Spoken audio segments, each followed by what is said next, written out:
আমি মুসলমান, আমার মুখের মধ্যে স্লোগান, আমরা সবাই জিয়ার সেনা, ভয় করি না বুলেট বোমা। আমরা সবাই ভজিব সেনা, ভয় করি না বুলেট বোমা। আমরা সবাই এরশাদ সেনা, ভয় করি না বুলেট বোমা। কেন তোমার জবানের মধ্যে স্লোগান কেন আসে না? আমরা সবাই নবীর সেনা, ভয় করি না বুলেট বোমা। না আসবে না কেন আমাকে বলো? এখানে সম্প্রদায়কে গন্ধ পাও না? হ্যাঁ, সম্প্রদায়কে গন্ধ পাও? নবীর কথা বললে সম্প্রদায়কে গন্ধ পাও? বলো, আমরা সবাই নবীর সেনা। জোরে সবাই, জোরে দুই হাত তুলিয়া জোরে আওয়াজ দাও, আমরা সবাই রসুল সেনা, আমরা সবাই নবীর সেনা। আমার নেতা তোমার নেতা। স্লোগান দাও, কলবের মধ্যে বসাও। আল্লাহু আকবারের ধ্বনি শুনতে পারে না শয়তান। আল্লাহু আকবারের ধ্বনি কে শুনতে পারে না? এবার বলো নারা তাকবীর, জোরে বলো নারা তাকবীর। এই আওয়াজ দাও, সব জায়গায় ছড়ায় আছে। আমার যুবক বাবারা, তোমার জবানের মধ্যে এই সমস্ত স্লোগান থাকবে কেন? তোমার জবানের মধ্যে স্লোগান থাকবে নারা তাকবীর, আমরা সবাই নবীর সেনা, আমরা সবাই রসুল সেনা। ঈমান মজবুত করো। ইসলাম কতজনে বুঝে? আমাকে বুঝান তো, আমাকে বুঝান, ইসলাম কতজনে বুঝে? ইসলামটাকে পাঠ করছি কিভাবে, কত প্রকারে পাঠ করছি? আমার নবী আলাইহিস সালাতু ওয়াস সুন্নাত সম্পর্কে কি কতজনে বুঝে? দেখবেন এক একজনের সুন্নাতের বয়ান করে, শুধু কি টুপি দাড়ি লম্বা জামা দস্তারখানের বয়ান তো খুব সুন্দরভাবে করে। যদি তাকে প্রশ্ন, হুজুর আপনি যে রোড দিয়ে আসছেন, গাড়ি কি ডাইন দিক দিয়ে চালাই আসছেন না বাম দিক দিকে চালাই আসছেন? কেন হুজুর আসছি তো বাম দিকে। এখন যে প্রশ্ন, হুজুর ডাইন দিকে চলা সুন্নাত না বাম দিকে চলা সুন্নাত? কথা বলেন না কেন? তা আপনি আসছেন কোন দিক থেকে? এই সুন্নাত পালন করবে কে? এই সুন্নাতের কথা তো বললেন না কোনোদিন। ঘটনা কি? দস্তারখানের সুন্নাতের জন্য ক্ষমতার দরকার হয় না, কিন্তু রোডের ডাইন দিকে চলার জন্য। কথা বলে না কেন? মারাত্মক। ইমাম আজম আবু হানিফা রাহমাতুল্লাহ আলাইহি একদিন বাজারে গেছেন। লোকেরা প্রশ্ন করে, হযরত আপনি কেন বাজারে আসছেন? তিনি কি বললেন? আমি যে কিতাবের মধ্যে কিতাবুল বুয়ু পড়াই, বেচা বিক্রির মাসআলা পড়াই, দেখার জন্য আসছি সেই অনুযায়ী বেচা বিক্রি চলে কি চলে না। আচ্ছা বলেন তো, আজকে আমাদের ওলামায়ে কেরামের মধ্যে কয়জনে একদিন বাজারে গিয়া দেখছে যে কিতাব অনুযায়ী বেচা বিক্রি চলে কি চলে না? আমাকে বলেন তো। কয়জন আলেম ম্যাজিস্ট্রেট কোর্টের বারান্দায় গিয়া দাঁড়ায়া দেখছে যে ইসলাম অনুযায়ী বিচার চলে কি চলে না? কয়জন আলেম জজ কোর্টের বারান্দায় গিয়া চিন্তা করছে যে আমরা যে কিতাবুল কাজা পড়াই, হুদুদ পড়াই, কিসাস পড়াই, ইনসাফের মাসালা পড়াই, সেই অনুযায়ী বিচার জজ সাহেব করে কি করে না? কয়জনে চিন্তা করেন তো? হ্যাঁ, এটাকে ইবাদতই মনে করে না। আমি বিশ্বাস করবেন না, এটাকে ইবাদতই মনে করে না, ইবাদত মনে করে না। ইসলাম কি বুঝছে আমি জানি না, ইসলাম কি বুঝছে আমি জানি না। আমার নবী আলাইহিস সালাতু ওয়াস সালাম তিনি মাথার মধ্যে সুতার টুপি পরছেন, কি মাঝে মধ্যে কি লোহার টুপি পরেন নাই? আমার নবী চোখের থেকে পানি ঝরাইছেন, মাঝে মধ্যে কি শরীরের থেকে রক্ত ঝরান নাই? আমার নবী আলাইহিস সালাতু ওয়াস সালাম নরম ছিলেন, মাঝে মাঝে কি গরম হন নাই? আমাদের অবস্থাটা কি? যারা নরম হয় তারা গরম হয় না, যারা গরম হয় তারা নরম হয় না। যারা লোহার টুপি পরে তারা সুতির টুপি পরে না, যারা সুতার টুপি পরে তারা লোহার টুপি পরে না। যারা চোখের পানি ঝরায় তারা রক্ত ঝরায় না, আর যারা রক্ত ঝরায় তারা চোখের পানি ঝরায় না। সমস্যা কোথায় যাব বলেন? সমস্যা একসের। আমি কথাটা বুঝাতে পারি না। আচ্ছা, আল্লাহ পাক নবীর তারিফ কি করেন? মুহাম্মাদুর রাসূলুল্লাহ ওয়াল্লাযীনা মাআহু আশিদ্দাউ আলাল কুফফারি রুহামাউ বাইনাহুম তারাহুম রুক্কান সুজ্জাদান ইয়াবতাগুনা ফাদলাম মিনাল্লাহি ওয়া রিদওয়ানা। কাফের বেঈমান মুশরিকদের বলে খুবই কঠিন, খুবই মারাত্মক, খুবই পাহাড়ের মতো মজবুত, আর নিজেদের মধ্যে খুবই নরম। এ নবীর সিফাত, সে নরম আবার সেই কি, অথচ আমাদের মধ্যে যারা নরম হই তারা গরম হই না, যারা গরম হই তারা নরম হই না, যারা মসজিদে আল্লাহু আকবার বলি রোডে তারা আল্লাহু আকবার বলি না, কথা বলেন না। যারা মাথায় পাগড়ি বাঁধি তারা কোমরে পাগড়ি বাঁধি না, আর যারা কোমরে পাগড়ি বাঁধি তারা মাথায় বাঁধি না। সমস্যাই কয়জন আলেম পারবে রাস্তায় গিয়া হুম হুম এরকম স্লোগান দিতে? লজ্জা লাগে, শরম লাগে। গায়ের ইসলামকে ইসলাম বানায় ফেলাইছি, গায়ের আজমতকে আজমত বানায় ফেলাইছি, ইসলামের গায়ের শানকে নিজেদের ওলামাদের শান বানায় ফেলাইছি। কয়জন পারবেন বলেন? কয়জন মুহাদ্দিস, কয়জন মুফতি, কয়জন পীর পারবে রাস্তায় অন্যান্য মোকাবেলা করতে গিয়ে স্লোগান দিতে? বলেন তো। ইসলাম মনে করি না তো ইসলামটাকে নিজেরা কিভাবে যে মাখন করিয়া যার যা মনে চায় সে সেরকম ভাবে ব্যক্ত করতেছে। সাহাবায়ে কেরাম রিদওয়ানুল্লাহি তাআলা আজমাইনের ইতিহাস পড়েন, তাদের অবস্থা দেখেন, নবীর 23 বছরের জিন্দেগি দেখেন, আর সেই সিফাতের সাথে আপনার বা আমার সিফাত গুণের সাথে গুণ মিলান। আমাদের অবস্থাটা কেমন জানেন? বেদে সম্প্রদায় আছে না আমাদের দেশে? বেদে সম্প্রদায় থাকে কোথায়? আমাদের মধ্যে থাকে না? হ্যাঁ, কোন দিন বিল্ডিং বানাবার শখ দেখছেন ওদের মধ্যে? বড় শিক্ষিত হওয়া, গাড়ি কেনা, প্লেনে চড়া থাকে আমাদের মধ্যে। ঘটনা কর মাথার মধ্যে এটা নাই কেন? ওটা আমাদের মধ্যেই থাকে, কিন্তু মাথার মধ্যে তো মার্সিডিজ কিনা গাড়ি কেনার শখ নাই, বিল্ডিং ওঠার শখ নাই, ব্যারিস্টার হওয়া, ডিসি হওয়ার কোনো শখ নাই। কারণটা কি? ওটা আমার মধ্যেই থাকে, আমার মধ্যেই ঘোরে। তার মানে বাবার থেকে, দাদার থেকে, তালুর থেকে মাথার মধ্যে যেই ব্যারিকেড সৃষ্টি করছে এর বাহিরে যাওয়ার ক্ষমতাও রাখে না। ঠিক আমরাও আমাদের শিক্ষা ব্যবস্থার মধ্যে আমার উস্তাদের থেকে, তার উস্তাদের থেকে, তার উস্তাদের থেকে এমন এক ব্রেন ঢুকাইয়া দেওয়া হয়, এই দায়রার বাইরে আমরা কেউ যেতে পারি না। যদিও থাকে আমাদের মধ্যে, কিন্তু বেদে সম্প্রদায়ের মতো ভিন্ন চিন্তা করতে পারি না। ওলামা হেন কা শানদার মাজি মুসান্নিফ 2 খণ্ডে কিতাব লিখছেন, বহু ঘটনা লিখছেন ওলামা হেনদের। শেষ পর্যন্ত তিনি মন্তব্য করেন 200 বছর ব্রিটিশ শোষণ করার পরে আমাদের ক্ষতিটা কি করছে, ব্রিটিশ ক্ষতিটা কি করছে। গবেষণা করার পর তিনি বলেন ব্রিটিশ অনেক ক্ষতি করছে। হ্যাঁ, ওগুলো ক্ষতি। 80,000 আলেমদের হত্যা করছে, বাংলার মধ্যে 80,000 মাদ্রাসাকে ধ্বংস করছে, দিল্লির মধ্যে 1000 মাদ্রাসাকে ভ্রুণ্ঠিত করছে, হাজার হাজার লক্ষ লক্ষ আলেম হিজরত করতে বাধ্য হয়েছে, লক্ষ লক্ষ মুসলমান শহীদ হয়ে গেছে। এগুলো সব ঠিক, এগুলো ক্ষতি। কিন্তু আলেম হত্যা করছে তার চেয়ে অনেক বেশি আলেম জন্মগ্রহণ করছে, মাদ্রাসা ধ্বংস করছে তার চেয়ে অনেক বেশি মাদ্রাসা হয়ে গেছে, বহুত মুসলমান মারছে তার চেয়ে মুসলমান সংখ্যা কমে বাড়ছে। কিন্তু সবচেয়ে বড় ক্ষতিটা কি করছে ব্রিটিশ? আমি না, ওলামা হেন কা শানদার মাজি তিনি বলেন 200 বছর পর্যন্ত ব্রিটিশ আমাদের মাথার মধ্যে একটা জিনিস ঢিপাইয়া ঢুকাইছে। সেইটা কি? আমার এই কাজ রাজনীতি মুক্ত, আমার এই সংস্থা রাজনীতি মুক্ত, আমার এই দল রাজনীতি মুক্ত, আমার এই পীর মুরিদি রাজনীতি মুক্ত, আমার এই প্রতিষ্ঠান রাজনীতি মুক্ত। আপনি বলতে পারেন হুজুর এই যে বুজুর্গের আলামত, সবচেয়ে বুজুর্গই তো যে ব্যক্তি রাজনীতি করে না সেই তো বুজুর্গ হয়, আর যে রাজনীতি করে সে তো পাপিষ্ট খারাপ লোক। আর আপনি কেছেন ব্রিটিশ এসে ঢুকেছে। আপনি চিন্তা করছেন কথাটা কত মারাত্মক, কত গবেষণা ধর্মী।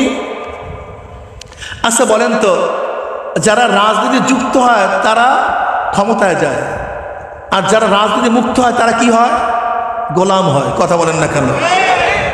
যারা রাজনীতি যুক্ত তারা, আর যারা রাজনীতি মুক্ত। আচ্ছা, বাংলাদেশের যারাই রাজনীতি করে তারা কোথায় গেছে?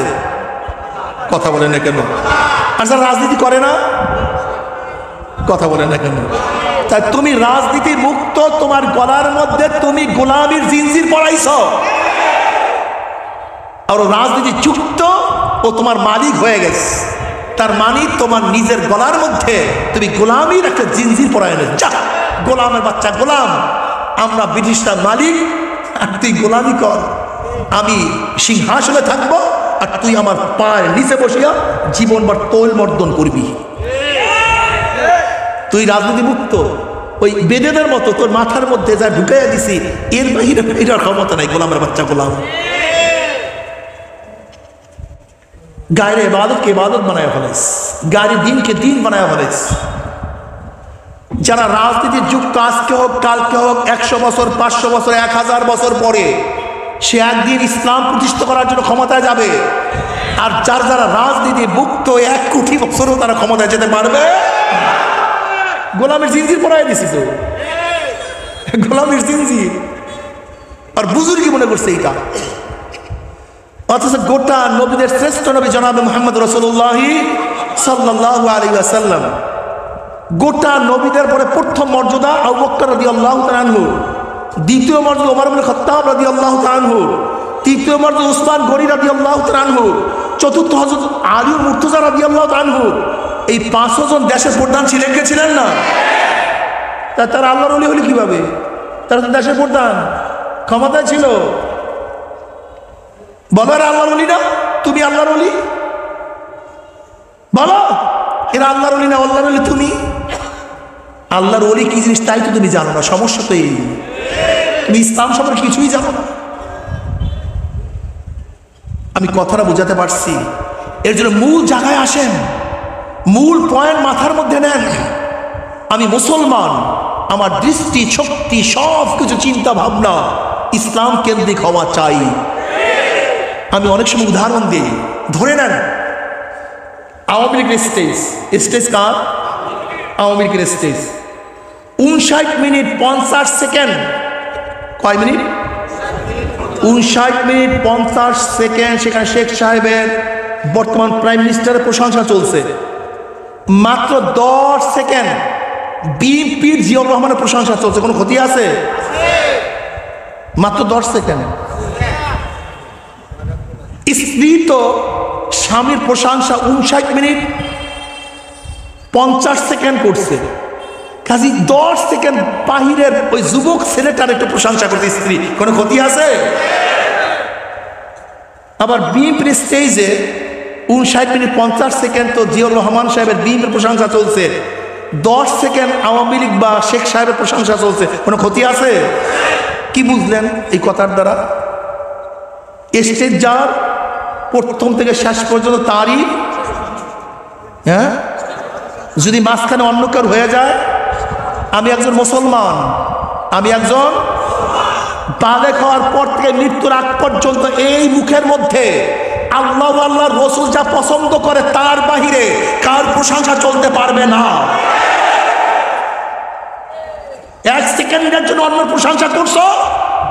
যেরকম স্ত্রী যদি স্বামীর সামনে 10 সেকেন্ড অন্য কোনো মহিলার প্রশংসা করে, যেরকম লাথি মারিয়া তারায়া দেয়, ঠিক তোমার জবান থেকে Socrates, Plato, Aristotle, Montesquieu, Locke, Rousseau, Karl Marx, মাওসুদা, আব্রাহাম লিঙ্কন, তোমার ডেমোক্রেসি, সোশ্যালিজম, ক্যাপিটালিজম, কমিউনিজম, ইসলামের বাহিরে কোন আদর্শ নীতি কোন নেতার 1 সেকেন্ড প্রশংসা করবা, আল্লাহ পাক ইসলাম থেকে লাথি মারিয়া তারায়া দেয়।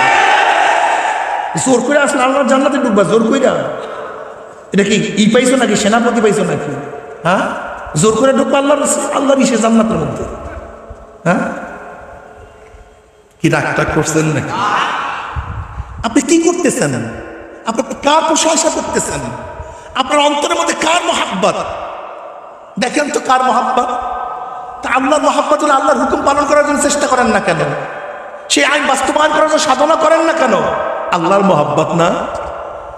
অধিকাংশ মানুষ ইবাদত করে, অধিকাংশ মানুষ ইবাদত করে, অধিকাংশ মানুষ দিন পালন করে প্রভাবিত দিন। কি দিন ভাই? প্রভাবিত দিন বুঝেন? প্রভাবিত দিন বুঝেন নেই। আচ্ছা বলেন তো, আমাদের বাচ্চারা নামাজ পড়ে না? আল্লাহর ভয় পড়ে, ঠিক না? কার ভয় পড়ে? হ্যাঁ, বাবা মাকে দেখছে, সেই প্রভাবে প্রভাবিত হয়ে সেজদা করে। আচ্ছা আমাদের বাচ্চারা রোজা রাখে না? আল্লাহর ভয়ে রোজা রাখে। প্রভাবিত কি মানে? অন্যকে দেখছে, সেই প্রভাবে প্রভাবিত হয়ে। ঠিক আমাদের দেশে অনেক মানুষ টুপি রাখে, প্রভাবিত টুপি। দাড়ি রাখে, নানা কা দাড়ি, দাদা কা দাড়ি, সভাপতি কা দাড়ি। নানা হয়ে গেছে, দাদা হয়ে গেছে, এখন দাড়ি না রাখলে ভালো লাগে না। নবীর মহব্বতে দাড়ি রাখে নাই। মসজিদের সভাপতি দাড়ি না রাখলে খারাপ দেখায়। এই মসজিদের সভাপতির প্রেমে দাড়ি রাখছে, নবী মুহাম্মদের প্রেমে দাড়ি রাখে নাই। অনেক মানুষ নামাজ পড়ে, সভাপতির নামাজ, সেক্রেটারির নামাজ, সামাজিক নামাজ। যদি হয়ে যায়, যদি কবরে কিছু সন্দেহ, ইমানি নামাজ কয়জন? ইমানি ইবাদত কয়জন? আমি মুসলমান, আমার মুখের মধ্যে স্লোগান, আমরা সবাই জিয়ার সেনা, ভয় করি না বুলেট বোমা। আমরা সবাই ভজিব সেনা, ভয় করি না বুলেট বোমা। আমরা সবাই এরশাদ সেনা, ভয় করি না বুলেট বোমা। কেন তোমার জবানের মধ্যে স্লোগান কেন আসে না? আমরা সবাই নবীর সেনা, ভয় করি না বুলেট বোমা। না আসবে না কেন আমাকে বলো? এখানে সম্প্রদায়ের গন্ধ পাও না? হ্যাঁ, সম্প্রদায়ের গন্ধ পাও। নবীর কথা বললো সম্প্রদায়ের গন্ধ পাও। বলো, আমরা সবাই নবীর সেনা। জোরে, সবাই জোরে, দুই হাত তুলিয়া জোরে আওয়াজ দাও। আমরা সবাই রসুল সেনা, আমরা সবাই নবীর সেনা। আমার নেতা তোমার নেতা। স্লোগান দাও, কলবের মধ্যে বসাও। আল্লাহু আকবারের ধ্বনি শুনতে পারে না শয়তান। আল্লাহু আকবারের ধ্বনি কে শুনতে পারে না? এবার বলো নারা তাকবীর। জোরে বলো নারা তাকবীর। এই আওয়াজ দাও, সব জায়গায় ছড়ায় দাও। আমার যুবক বাবারা, তোমার জবানের মধ্যে এই সমস্ত স্লোগান থাকবে কেন? তোমার জবানের মধ্যে স্লোগান থাকবে নারা তাকবীর। আমরা সবাই নবীর সেনা, আমরা সবাই রাসূল সেনা। ঈমান মজবুত করো, ঈমান মজবুত করো, ঈমানকে শক্তিশালী করো। ঈমানকে 99 জায়গায় টাকার মধ্যে মিল আছে, এক জায়গায় টাকার মধ্যে মিল নাই। 2 নাম্বার না টাকা 1 নাম্বার? কয় জায়গায় মিল নাই? কয় জায়গায়? 2 নাম্বার না টাকা 1 নাম্বার? হ্যাঁ, 1 নাম্বার হইতে হলে কি লাগবে? কত জায়গায়? যদি 1 নাম্বার মুসলমান মুমিন হইতে চাও, সব জায়গায় ইসলাম ও মুসলমানের সাথে মিল থাকতে হবে। 99 জায়গায় নামাজ তোমার সই, 1 জায়গায় গলত। নামাজ ঠিক না গলত? দেখছেন অবস্থা। মাসালা একটা ভুল করছেন নামাজ কার মাসে, 99 জায়গায় ঠিক। কয় জায়গায় গলত? নামাজ ঠিক সই হয়েছে। টায়ারের সব জায়গায় ঠিক, 1 জায়গায় সুইচের মতো সিধা হয়ে গেছে, পাম্প ঠিক আছে। ঠিক আছে না? হ্যাঁ, খুব ভালো মতো বুঝবে। 1 জায়গায় যদি ঈমানের মধ্যে ছিদ্র হয়ে যায়, কুফরির ছিদ্র, শিরকের ছিদ্র, মুনাফিকের ছিদ্র, ঈমানের সব নূর সেখান থেকে বের হয়ে যায়, ঈমান কিন্তু ঠিক থাকবে না। এ আমার যুবক বাবারা, মুরব্বী বাবারা, আমার নবীর চেয়ে শ্রেষ্ঠ কেউ নাই, আমার নবীর চেয়ে ভালো কেউ নাই। দুনিয়ার নেতারা তো দুনিয়ায় পালাইয়া যায়। তুমি কি দেখো না, আজকে তুমি তোমার নেতার বিরুদ্ধে কথা বলো, নেতা তোমাকে লাথি মারিয়া তাড়াইয়া দেবে। আজকে দলের বিরুদ্ধে কথা বলো, দল তোমাকে লাথি মারিয়া ফালাইয়া দেবে। কিন্তু আমার মাওলা তোমাকে ফালায় না, আমার নবীও তোমাকে আমাকে ফালাবে না। আল্লাহ পাকের মুমিন বান্দা বান্দা যখন কবরের মধ্যে যাবে, নবী আলাইহিস সালাতু ওয়াস সালাম রওজার সাথে যখন সুরাক হইয়া যাবে, রাস্তা হইয়া যাবে, ফেরেশতারা প্রশ্ন করে মান হাযার রাজুল, ছিল ওই ব্যক্তিকে। তখন যুবক ধাবার দিবে ফেরেশতাদেরকে, ফেরেশতারা সাবধানে কথা বলো, ওনার প্রেমে পড়িয়া টুপি মাথায় দিয়া কলেজে গেছি, কলেজের ওস্তাদরা টুপি উঠে কত থুক মারছে, ছাত্ররা কত আমাকে টিটকারি করছে, কিন্তু ওনার প্রেমে পড়িয়া মাথার থেকে আমি টুপি নামাই নাই। দাড়ি রাখি ইউনিভার্সিটিতে যাওয়ার কারণে কলেজের ছাত্ররা উস্তাদরা আমাকে কত টিটকারি করছে, ইউনিভার্সিটির উস্তাদরা আমাকে কত ফাইজলামি করছে, মেয়েরা আমাকে কত টিটকারি করছে, কিন্তু ওনার প্রেমে পড়িয়া দাড়ির মধ্যেও পোষ লাগাই নাই। লম্বা জামা গায়ে দিয়ে রাস্তা বের হওয়ার কারণে আমাকে কত টিটকারি ফাইজলামি সহ্য করতে হয়েছে, কিন্তু সুন্নাতের প্রেমে পড়িয়া লম্বা জামা গায়ে থেকে আমি নামাই নাই। ওনার দল করতে গিয়া কত জেল কাটছি, কত আসামি হয়েছি, কত রক্ত ঝরাইছি, কিন্তু ওনার প্রেমে পড়িয়া ওনার দল ছাড়ি নাই।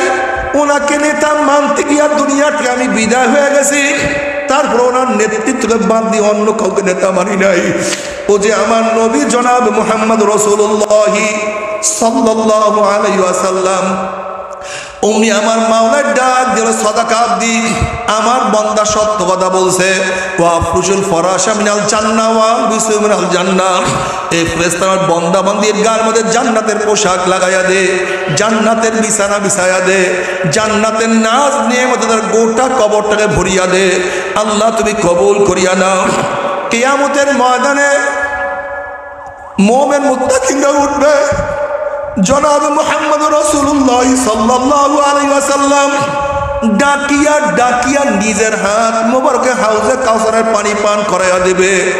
বুখারী শরীফের মধ্যে রওয়ায়াত আছে, মান শারিবা লাম ইয়াজমা আবাদা, যেই ব্যক্তি এক পেয়ালা হাউজে কাউসারের পানি পান করবে 50,000 বছর মধ্যে আর কোনোদিন পানির পয়সা লাগবে না।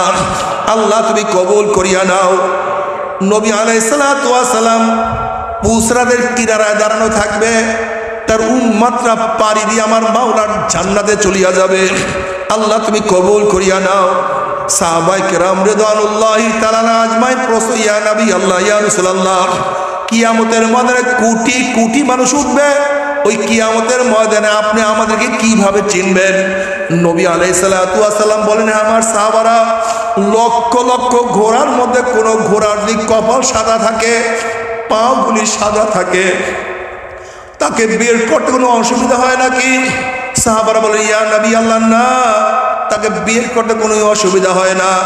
নবী আলাইহিস সালাতু ওয়াস সালাম বললেন, কিয়ামতের ময়দানে আমার উম্মতের সিজদার জায়গা থেকে নূর চমকাইতে থাকবে, উজুর জায়গাগুলি সব নূরে আলোকিত হয়ে যাবে, সুন্নাতগুলি সব নূরে ভরিয়া যাবে। আমি ডাকিয়া ডাকিয়া আমি তাদেরকে হাউজে কাউসারের পানি পান করিয়া দেব। আল্লাহ তুমি কবুল করিয়া নাও। কিন্তু আমার বেনমাজি বাবারা, ও দুনিয়ার পাগলের দলেরা, ও আমার বেপর্দা মা বোনেরা, আমার রাগ করিও না, গোসা হইও না। তোমার সাথে আমার কোনো ঝগড়া নাই, তোমার সাথে আমার কোনো শত্রুতা নাই। তুমি তোমার কবরে রওনা করছো, আমি আমার কবরে রওনা করছি। তুমি তোমার কবরের জবাব দেবা, আমি আমার কবরের জবাব দেব। কিন্তু কি নিয়ে রওনা করছো? খবরদার, হিসাব নিকাশ না মিলাইয়া মাওলার কবরে যাইও না। নাফরমান বদমাশ বেঈমান যখন মৃত্যুর আসার খাইয়া পড়িয়া যাবে, আল্লাহ পাক ডাক দিয়ে ফেরেশতারে, এই নাফরমান নামাজ কাজা করিয়া রোজা সারিয়া দেয়া বেপর্দা সেনার মধ্যে লিপ্ত হইয়া দুনিয়ার পাগল হইয়া কোন জাহান্নাম কামাই করছে, খবরদার ওই জাহান্নাম খানা না দেখাইয়ার হুটাকে কবজ করিস না। আল্লাহর কসম করিয়া বলিয়া থইয়া গেলাম, নাফরমান বদমাশ বেঈমান হঠাৎ স্বপ্নের মধ্যে দেখতে পারবে জাহান্নামের দরজাগুলি টাস টাস করে খুলিয়া গেছে, জাহান্নামের আগুন দাউ দাউ দাউ দাউ করে জ্বলতে আছে। আজরাইলের মাথা আসমানে, পাও তার জমিনে, এক হাত মাসিক আর এক হাত মাগরিবে। নীল রঙের দিঘির মতো বড় বড় দুইটা চক্ষু, গোটা দুনিয়া বরাবর বিশাল একটা শরীর, আবার সমস্ত শরীরের মধ্য থেকে শুধু আগুনের ঝিটকি বাইর হইতে আছে। ও ছাত্র বাবারা, বিপদ দেখলে মানুষের হুঁশ থাকে না।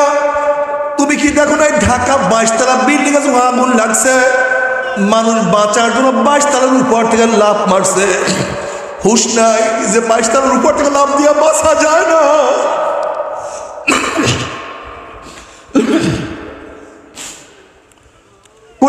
ডোবা শুরু করলে কে কার আগে বের হবে পারাপারি করতে মানুষ বেশি মারা যায়। হঠাৎ বাঘ পড়িয়া গেলে মানুষের হুঁশ থাকে না। নাফরমান বদমাশ বেঈমান যখন আজরাইলকে দেখবে রুহটা থর থর থর থর করে কাঁপতে থাকবে।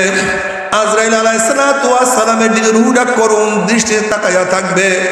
আজরাইল আলাইহিসসালাতু ওয়াস সালামের খবিস, এতদিন আমার মাওলার নামাজের হুকুম মানো নাই, রোজার হুকুম ভালো লাগে নাই, পর্দা অপছন্দ করছো, সুদ ঘুষের মধ্যে ডুবন্ত অবস্থায় ছিলি, আজকে মাওলার হুকুম হয়ে তোকে অ্যারেস্ট করার জন্য ধরিয়া নেওয়ার জন্য, আজকে পারলে ভাগ। আইনাল মাফার, কোথায় ভাগবি? রুড তোর তোর করে কাঁপতে থাকবে, 360টা মুখে দৌড়াদৌড়ি করতে থাকবে। আজরাইল আলাইহিস সালাতু গুসায় রুডা করে এমন জোরে থাবা মারবে, থাবার জোরে কলিজার রগগুলি সিরিয়া সিরিয়া নিয়ে যাইবে। এই দুনিয়াতে তোমাকে আমাকে আর কেউ রাখতে পারবে না। আল্লাহ আল্লাহ তুমি আমাদের সবাইকে মাফ করিয়া দাও।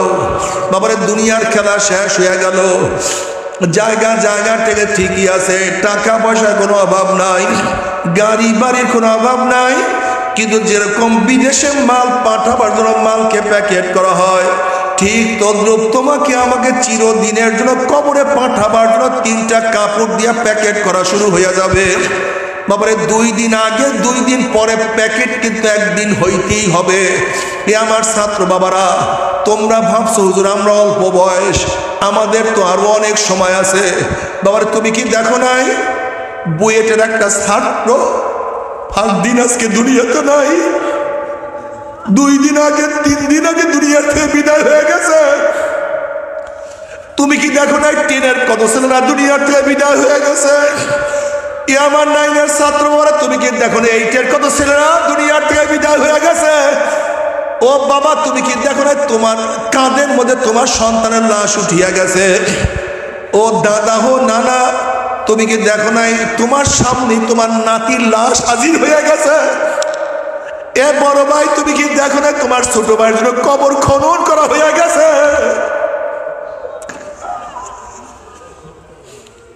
বন্ধু তুমি কি তোমার বন্ধুকে চিরতরে বিদায় দাও নাই।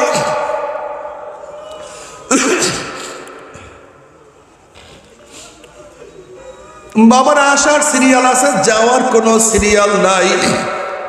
আম পাকার সময় আছে, কাঁঠাল পাকার সময় আছে, জোয়ার হওয়ার সময় আছে, ভাটা হওয়ার সময় আছে, রাত্র হওয়ার সময় আছে, দিন হওয়ার সময় আছে, মৃত্যুর কোনো সময় নাই। আল্লাহ তুমি মাফ করিয়া দাও।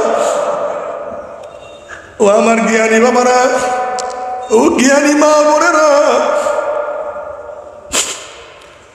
দুনিয়ার পরীক্ষায় একবার ফেল করলে বারবার পরীক্ষা দিয়ে পাশ করার আশা করা যায়।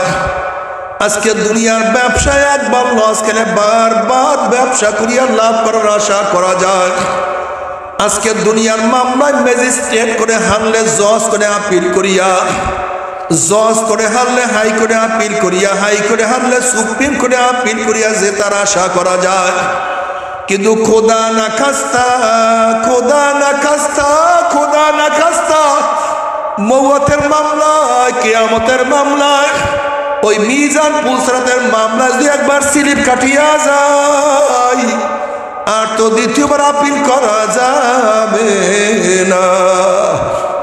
মওয়াতের চান্স একবার, দ্বিতীয়বার চান্স নাই।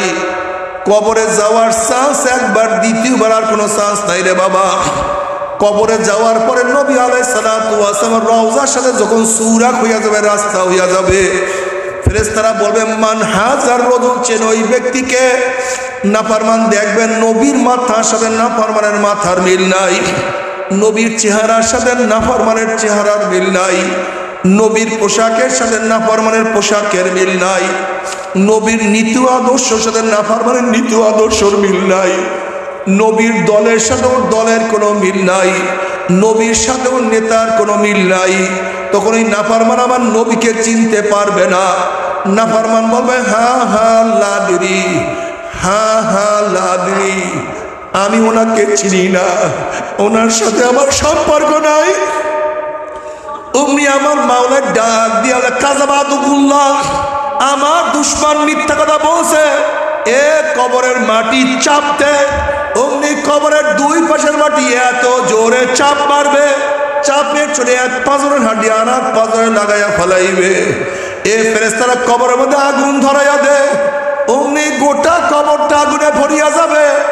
এ সাপ জড়াইয়া দেয়, অমনি গোটা সাপ নাফরমানকে প্যাঁচ মারিয়া ফেলাইবে।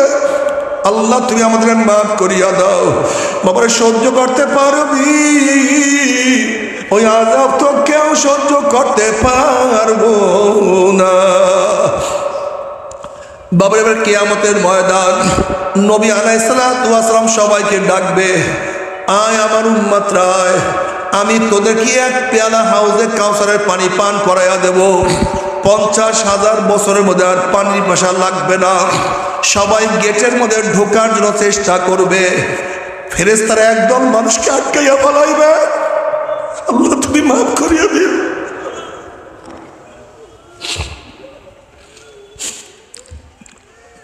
অবস্থাটা কেমন? যেরকম কোন এক মান